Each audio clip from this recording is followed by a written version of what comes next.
네, 귀한 연주 하나님께서 영광 받으신 줄로 믿습니다. 사랑합니다. 네, 제가 첫 교회에서 전도사로 사역했을 때 있었던 일입니다. 한 목사님께서 오늘 이 시편 42편으로 설교를 하셨는데요. 물론 15년이 좀 더 지나긴 했지만 그때 무슨 말씀을 했는지 하나도 기억에 남는 게 없습니다. 대신 그 목사님이 하신 행동 하나가 지금까지도 제 머릿속에 굉장히 각인되어 있습니다. 이분이 어떤 행동을 하셨냐면, 이제 설교하러 단상 위로 올라오셔서는 인사도 안 하고 아무 말도 없이 갑자기 단상에 있는 이 물컵을 들어서, 이 물컵이 좀 작죠. 근데 이분이 그날따라 큰 물컵을 준비하셨어요.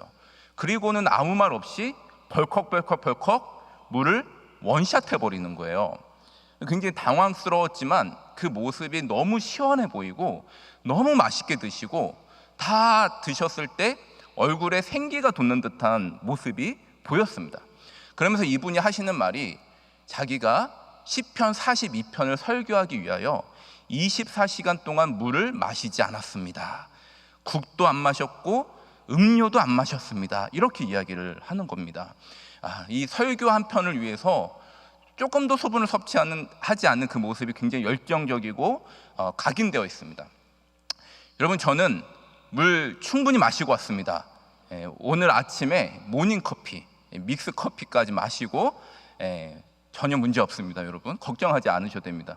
제가 오늘 설교에 대한 열정이 없어서가 아니라, 제가 여기서 물 벌컥 마시면 여러분들도 그 모습만 생각하실까 봐 더 중요한 하나님의 말씀을 기억해야 되기 때문에 저는 잘 마시고 왔습니다. 영국의 신학자이자 유명한 설교가 중에 한 분이신 마틴 로이드 존스라는 목사님이 계신데요. 이분이 시편 42편을 배경으로 영적 침체라는 책을 저술하셨습니다. 그만큼 이 시편 42편에 흐르는 주된 심상은 바로 영적 침체입니다. 오늘 이 시편의 저자를 보시면 자신의 영적인 상태를 지금 목마른 사슴에 비유를 하고 있죠. 어떻게 비유를 하는지 우리 다시 한번 1절 말씀을 다 함께 읽어보도록 하겠습니다. 1절입니다. 시작. 하나님이여, 사슴이 시냇물을 찾기에 갈급함같이 내 영혼이 주를 찾기에 갈급하니이다. 여러분, 지금 이 시편의 저자가 사슴으로 비유를 하는데, 아마 이 사슴은 당시 팔레스타인 사람이라면 누구나 쉽게 접할 수 있는 그런 동물이고 이미지였을 것입니다. 제가 이 팔레스타인의 사슴에 대해서 좀 조사를 해봤습니다. 팔레스타인에는 많은 사슴이 살고 있는데요. 특히 가을철이 되면 이 숲풀에 있었던 사슴들이 발정기가 찾아오면서 짝짓기를 위하여 이 들판으로 내려오게 된다고 합니다. 여러분, 동물들이 이 짝짓기 본성 때문에 수컷들이 막 싸우는 모습 아시죠? 이것과 마찬가지로 이 사슴들도 암사슴을 얻기 위하여 날카로운 뿔로 서로를 목숨을 담보로 이렇게 결투를 하게 되는 거예요. 그래서 빨리 암사슴을 얻게 되면 다행인데, 암사슴을 얻지 못하게 되면 이 수사슴들은 다른 암사슴을 찾기 위하여 막 이리저리 다니게 됩니다. 이 짝짓기에 대한 욕망이 굉장히 큰 거죠. 그런데 한참을 짝짓기를 해서 다니다가 이 본성마저 억제시켜버리는 갈급함이 찾아옵니다. 그게 뭐냐면 바로 목마름에 대한 갈증입니다. 한참 다니다가 자기가 이제 목마르다는 것을 발견하고 그제서야 짝짓기고 뭐고 물을 찾기에 막 갈급함으로 다니게 되는 거죠. 그런데 많은 사슴이 물을 결국 찾지 못하고 목말라 죽게 되는데, 그 순간 본능적으로 이 사슴들이 앞발로 땅을 파다가 눈을 부릅뜨고 죽게 된다고 합니다. 지금 시인은 자신의 영적인 갈급함을 이 목마른 사슴에 비유하고 있습니다. 이러한 도식이 나오는 거죠. 사슴은 물이 없으면 죽는다, 사람은 하나님이 없으면 죽는다입니다. 그런데 우리가 이 영적 침체에서 한 가지 오해하지 말아야 될 것이 있습니다. 그것은 무엇이냐면, 이 성도들이 경험하는 영적 침체는 불신자와 근본적으로 다르다는 것입니다. 여러분, 불신자는 예수 그리스도를 영접하지 않았기 때문에 영적으로 죽은 상태입니다. 영적인 새 생명이 없죠. 그렇기 때문에 이 불신자들은 이미 영적으로 단절된 죽은 상태라 할 수 있습니다. 영적 침체는 오직 성도들만 경험한다는 것입니다. 성도들만 예수 그리스도를 나의 구주로 영접하고 새 생명이 태어나죠. 하나님과 영적 교제를 누릴 수 있습니다. 그런데 새 생명이 태어난 이 성도들이 점차 하나님과 관계가 멀어지고 하나님의 임재가 잘 느껴지지 않고 희미해지면서 마치 영적으로 죽은 것과 같은 상태, 점점 하나님과 멀어지는 상태, 이것을 바로 영적 침체다라고 부르는 것입니다. 그렇다면 왜 성도들이 인생을 살아가며 영적 침체를 겪게 되는지, 그리고 영적 침체 가운데 있다면 우리가 이것을 어떻게 극복할 수 있는지 오늘 말씀을 통해서 영적 침체에 빠지는 두 가지 이유와 영적 침체에서 극복할 수 있는 세 가지 방법을 함께 상고해 보고자 합니다. 여러분, 먼저 우리가 영적 침체에 빠지게 되는 이유가 무엇일까요? 그 첫 번째 이유가 무엇인지 우리 3절 말씀을 다 함께 읽어보도록 하겠습니다. 3절입니다. 시작. 사람들이 종일 내게 하는 말이 내 하나님이 어디 있느뇨 하오니 내 눈물이 주야로 내 음식이 되었도다. 아멘. 여러분, 우리가 성도들이 영적 침체에 빠진 첫 번째 이유는 무엇이냐면 하나님을 비방하고 성도를 조롱하는 세상에서 들려오는 목소리들 때문입니다. 지금 이 시편 기자는 정확히 어떠한 이유인지 어떤 상황인지 알 수는 없지만 지금 하나님을 비방하고 조롱하는 적군들에 지금 둘러싸여 있는 것은 분명합니다. 지금 주변에 있는 적수들이 이 시인에게 이야기하는 것입니다. 하나님을 비방하고 조롱하고 있어요. 10절에도 비슷한 이야기가 나오는데 이렇게 말합니다. 내 대적이 나를 비방하여 늘 내게 말하기를 내 하나님이 어디 있느냐. 여러분, 쉽게 말하면 무엇입니까? 너 하나님 믿는다면서 근데 왜 너는 그 모양이냐? 왜 너는 사업이 잘 진행되지도 않고 이렇게 경제적으로 힘드냐? 너 자녀가 하나님을 믿는다면서 근데 왜 네 자녀가 이렇게 힘들고 성공하지도 못하느냐? 하나님을 믿는다고 하면서 왜 너를 치유하지 않고 이렇게 건강이 항상 힘드니? 이렇게 하나님을 비방하고 자신을 조롱하고 있다라는 것입니다. 여러분, 열왕기상 19장에 나오는 엘리야의 영적 침체를 기억하십니까? 바로 직전 이 열왕기상 18장을 보면 엘리야가 갈멜산에서 바알 선지자 450대 1로 싸우죠. 이때 하나님의 도우심으로 멋지게 승리를 거둡니다. 그런데 곧바로 어떤 일이 펼쳐집니까? 19장에 가면 이 아합의 왕 아내 이세벨이 엘리야를 협박합니다. 딱 한마디였어요. 내일 이맘때 반드시 너를 죽이리라. 여러분, 이 목소리를 하나를 듣고 이 협박 메시지를 듣고 엘리야가 브엘세바 광야로 도망쳐서 하나님께 자기를 죽여달라는 영적 침체에 빠지게 되는 것입니다. 사랑하는 여러분, 지금 우리가 살아가는 이 시대는 여전히 영적 전쟁이 존재합니다. 이 말은 무슨 말이냐면 우리가 인식하든 인식하지 못하든 지금 우리 주변에는 하나님을 비방하고 조롱하고 우리의 삶을 조롱하는 거짓 목소리들이 존재한다는 거예요. 우리가 이 영적 전쟁의 상태를 인식하지 못하고 그러한 소리를 분별하지 않고 그냥 듣기 시작하면, 그것을 마음에 담기 시작하면 점차 영적 침체에 빠질 수 있다는 것입니다. 분별하고 대적해야 되는 것이죠. 이것을 곱씹다 보면 마치 목마른 사슴이 죽어가는 것처럼 깊은 영적 침체에 빠질 수 있다는 것입니다. 여러분, 두 번째로 성도들이 영적 침체에 빠지는 이유는 하나님께서 임재하신 예배에서 점차 거리가 멀어질 때입니다. 우리 다 함께 4절 말씀을 같이 한번 읽어보도록 하겠습니다. 4절 말씀입니다. 시작. 내가 전에 성의를 지키는 무리와 동행하여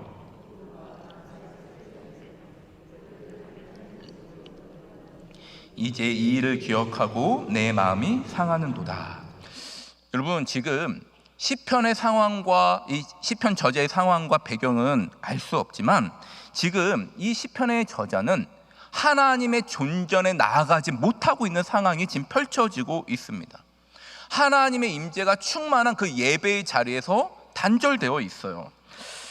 여러분, 4절 말씀을 한번 보시면 그 4절 앞부분에 내가 전에 성일을 하면서 성일이 나오죠. 여기서 이 성일이라는 것은 악기를 총동원해서 기쁨의 찬양과 즐거움으로 하나님 앞에 나아가는 절기를 뜻합니다. 여러분, 분명 이 시편의 저자는 원래 하나님의 임재가 가득한 이 성일에 백성들을 이끌고 앞장서서 예배의 자리로 나아가는 예배 인도자였어요. 그런데 이 모든 게 지금 어떻게 됐습니까? 4절 끝부분에 보니까 이제는 이 일을 기억하고 다 과거형이 됐다는 것입니다. 그래서 내 마음이 상하는도다. 왜 그런지 모르겠지만 지금 하나님의 임재하신 예배의 자리에 나가지 못하고 과거형이 되어버렸다는 것입니다. 그래서 그것을 기억할 때 마음이 고통스럽고 상하는 가운데 있습니다. 몇 달 전에 청년 한 지체가 저에게 밤늦게 전화를 걸었습니다. 그러면서 이 청년이 저에게 하는 말이, 목사님, 저는 너무나 큰 죄인인 것 같습니다. 도저히 하나님 앞에 설 수가 없어요. 이런 이야기를 대뜸 하는 것입니다. 이 청년이 하는 일이 남자들만 거의 있는 좀 거친 일이에요. 그런데 어느덧 이 청년이 자기도 모르게 이분들하고 어울리면서 막 술도 매일 마시고 음란 패설을 하고 또 아무렇지도 않게 너무나 문란한 삶을 살기 시작한 거예요. 그날도 술을 왕창 마신 것 같아요. 저한테 말은 안 했는데 딱 들으니까 알코올이 많이 찼어요. 그러면서 저한테 막 이런저런 이야기를 쏟아놓으면서 자기의 모습이 너무나 처참하고 비참하다 이러면서 전화를 걸어왔습니다. 여러분, 이 형제가 몇 년 전만 해도요, 공동체에서 멤버들을 섬기는 조장이었습니다. 신실하게 예배 자리에 잘 나오는 그런 형제였어요. 그런데 코로나로 인해서 비대면 예배를 드리기 시작하고 최근에는 직장의 업무로 몇 주간 연달아 주일 예배를 참석하지 못하게 되다 보니까 영적으로 무너지기 시작한 거예요. 이제는 충분히 예배를 드릴 수 있는 상황인데도 아무 문제가 없고 교회에 나올 수도 있는데 인터넷 예배마저 클릭하기가 어려운 상태가 되어버렸다라고 이야기를 했습니다. 제가 그 형제랑 전화로 깊이 상담하면서 기도해주고 전화를 끊고 나서 제 자신을 돌아보았습니다. 만약 나도 예배의 자리에서 점점 멀어지면 어떻게 될 것인가? 여러분, 어떻게 조언을 섬겼던 조장이, 리더가 이렇게 영적으로 무너질 수 있는가? 여러분, 그런 고민이 혹시 드십니까? 그런데요, 내가 아무리 교회에서 신실하게 섬기고 어떤 직분자고 성경의 지식을 많이 알고 내가 지금 기도를 잘하고 있다 할지라도 만약 내가 점점 하나님의 임재의 자리에서 멀어지게 된다면, 예배의 자리에서 단절되기 시작하면 누구나 어김없이 목사를 할지라도 영적 침체에 빠질 수밖에 없다라는 것입니다. 여러분, 영적 침체에 빠진 이유 두 가지가 무엇입니까? 바로 세상에 들려오는 하나님을 비방하고 성도의 삶을 조롱하는 거짓 목소리, 그리고 하나님의 임재의 자리에서 점점 멀어질 때입니다. 그렇다면 만약 우리가 이런 영적 침체를 혹시라도 경험하게 될 때 어떻게 이 자리에서 극복할 수 있을까요? 오늘 세 가지 방법이 나오는데 마음에 잘 새길 수 있었으면 좋겠습니다. 여러분, 첫 번째로 우리가 영적 침체에서 극복하고 벗어날 수 있는 방법은 지금 나의 영적 상태 그대로를 하나님께 기도하라입니다. 우리 다 함께 9절 말씀 같이 한번 읽어볼까요? 9절입니다. 시작. 내 반석이신 하나님께 말하기를 어찌하여 나를 잊으셨나이까? 내가 어찌하여 원수의 압제로 말미암아 슬프게 다니나이까 하리로다. 여러분, 9절의 말씀은 시편의 저자가 자신의 마음을 지금 토로하고 있는 것이죠. 그런데 중간에 어찌하여부터 한번 보세요. 제가 한번 읽어보겠습니다. 어찌하여 나를 잊으셨나이까? 내가 어찌하여 원수의 압제로 말미암아 슬프게 다니고 있습니까? 여러분, 이 부분만 딱 떼어서 읽어보면 이게 기도라고 말하기가 좀 그래요. 그냥 자신의 고통과 슬픔을 지금 토로하고 있어요. 그런데 여러분, 이 원통함의 토로가 어떻게 기도가 될 수 있습니까? 여러분, 이게 아름다운 기도가 될 수 있는 이유가 무엇이냐면 맨 앞에 하나님의 이름을 부르고 있기 때문이에요. 맨 앞에 뭐라고 이야기해요? 내 반석이신 하나님께 말하기를 하고는 자신의 슬픔과 고통과 비통함을 지금 하나님 앞에 토로하고 있습니다. 여러분, 지금 내가 이 고통을 누구에게 이야기하느냐에 따라서 그게 기도가 될 수 있고요, 또는 그것이 신세한탄이 될 수도 있다라는 것입니다. 할렐루야 교회 원로 목사님이시자 한국교회 큰 어른 중에 한 분인 김상복 목사님 계십니다. 제가 2년 전에 이 김상복 목사님에게 이 강의를 들었는데요, 목사님께서 목회자들을 앞에 앉혀놓고 이런 말씀을 하셨어요. 기도는 미사오구를 붙여야 되는 게 아닙니다. 하나님께만 아뢰면 다 기도가 됩니다. 아이고 더워 죽겠네, 이건 푸념입니다. 하나님 더워 죽겠습니다, 이건 기도입니다. 아유 저 과장만 보면 진짜 꼴 보기 싫어, 이건 뒷담화입니다. 그런데 하나님 저 과장만 보면 막 마음이 부글부글 끓어오릅니다, 이건 간구입니다. 이렇게 이야기를 하시는 거예요. 짧게 웃으시면서 미소를 지으시면서 이 말씀을 하시는데 그 말씀이 제 마음에 와닿았어요. 통찰력이 있는 말씀처럼 들렸습니다. 사랑하는 여러분, 오늘 이 시편 42편을 쭉 보십시오. 사실 42편 전체가 절절하게 흐르는 마음의 고통을 토로하고 있어요. 굉장히 고통스러운 상황에서 그 슬픔과 자신의 그 처지를 토로합니다. 그런데 여러분, 이 토로가 어떻게 시편 42편의 성경에 담기게 되었습니까? 어떻게 이 아름다운 기도가 됐습니까? 여러분, 이 11절로 짧게 구성된 이 말씀 안에 하나님 또는 주라는 단어가 18차례나 나오고 있습니다.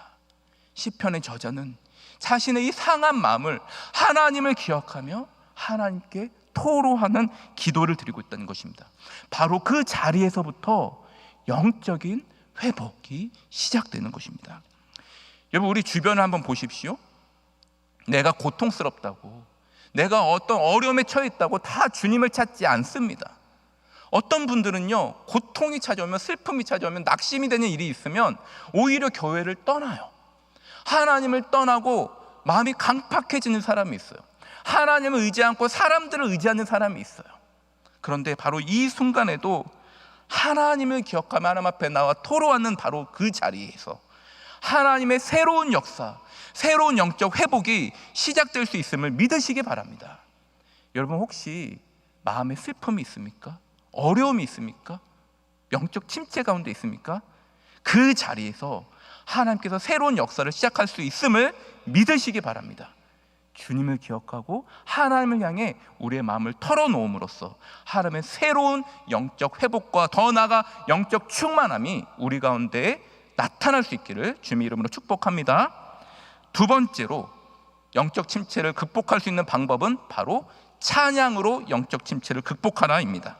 우리 다 함께 8절 말씀을 읽어보도록 하겠습니다. 8절입니다. 시작.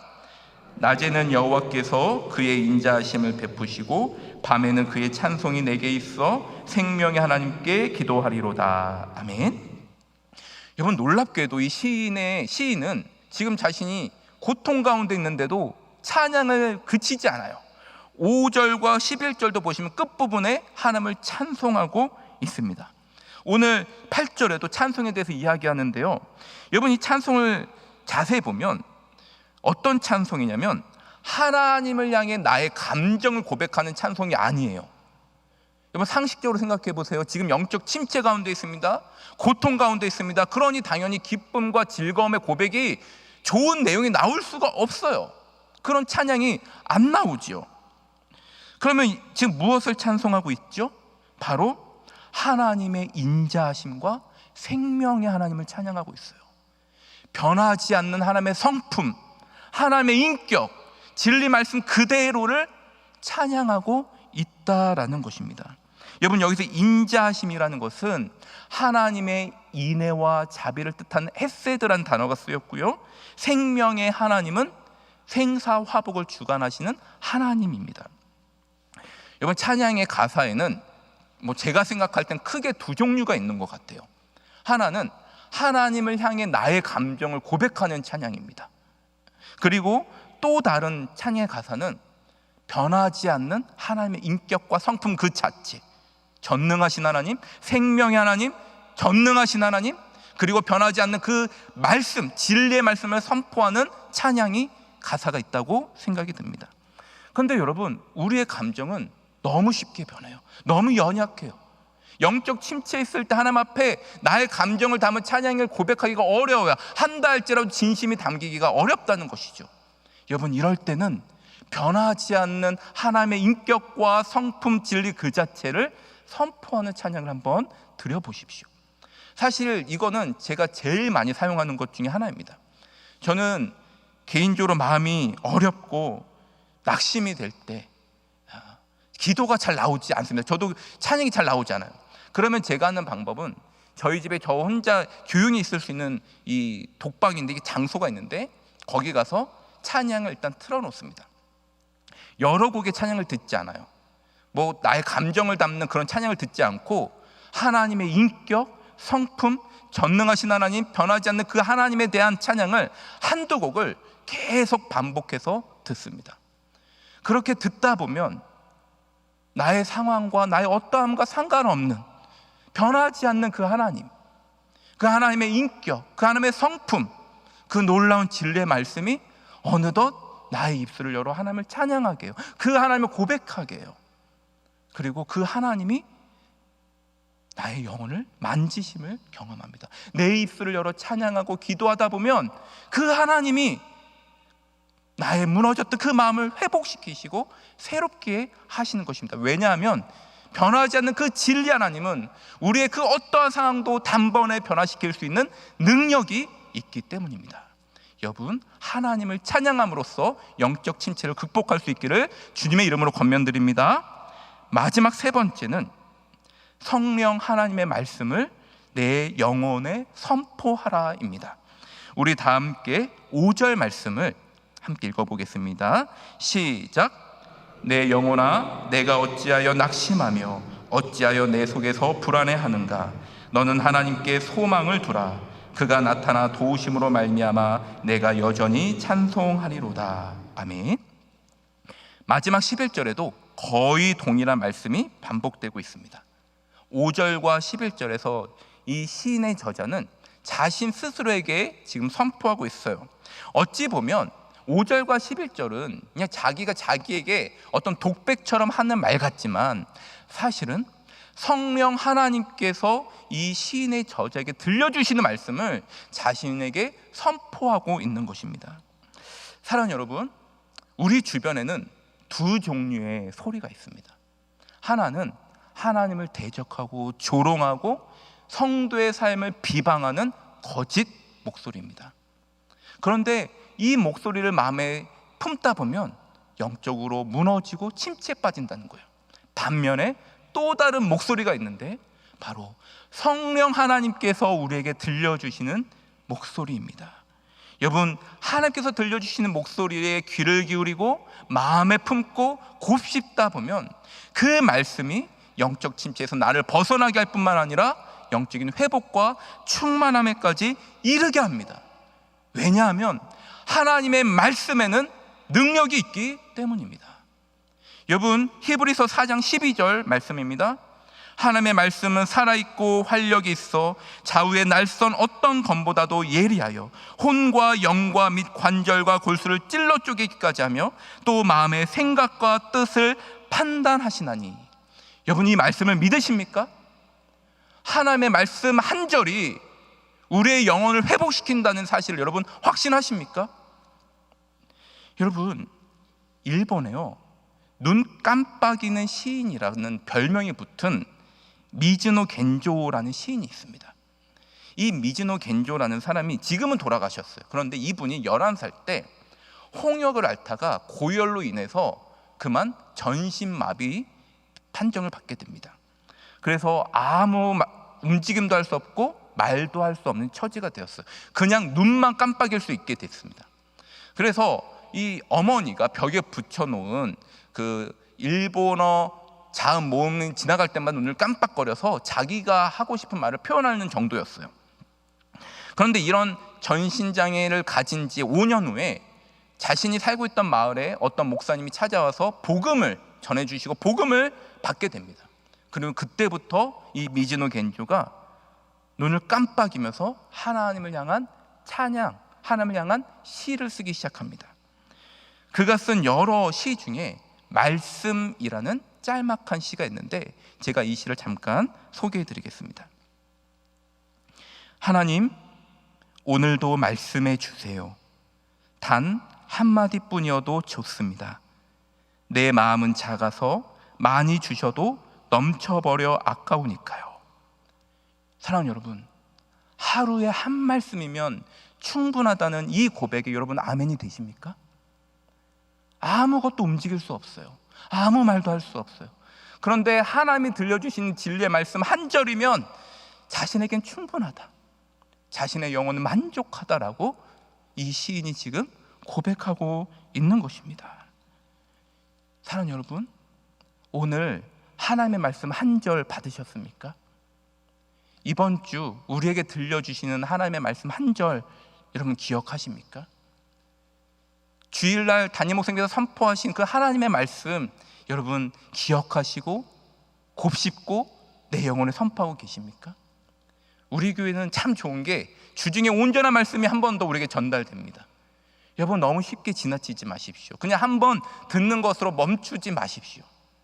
그 말씀을 묵상하고 곱씹고 내 영혼에 선포해 보십시오. 하나님의 말씀에 능력이 있습니다. 그 진리의 말씀 한 절이 우리를 회복시키고 충만케 하고 영적인 충만함으로 인도하실 수 있습니다.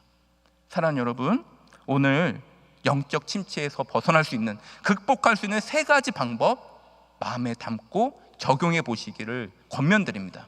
첫 번째로, 있는 모습 그대로, 우리의 마음 그 아픔 그대로 하나님께 토로하는 기도를 드리십시오. 두 번째로, 하나님의 변하지 않는 인격 그 성품을 선포하며 찬양하십시오.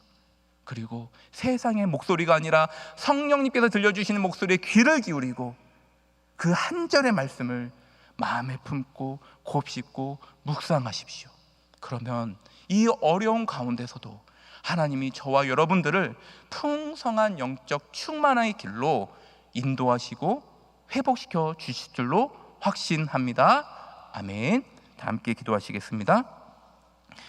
사랑의 하나님 아버지, 주님의 은혜에 감사를 드립니다. 오늘도 우리를 예배의 자리로 불러주셔서 하나님을 찬양하고 하나님께 기도하고 하나님의 말씀을 듣게 하여 주시니 감사합니다. 이 말씀을 묵상하며 나아갈 때 그 진리의 말씀이 우리를 변화시켜 주셔서 영적 침체에 있는 사람들이 회복되고 충만한 은혜의 길로 나아갈 수 있도록 역사하여 주시옵소서. 우리 주변에 영적으로 어려운 지체들이 있습니다. 그들을 향한 하나님의 마음 우리가 놓치지 않게 하여 주시고 중보함으로 서게 하여 주옵소서. 감사드리며 예수 그리스도의 이름으로 기도하옵나이다. 아멘.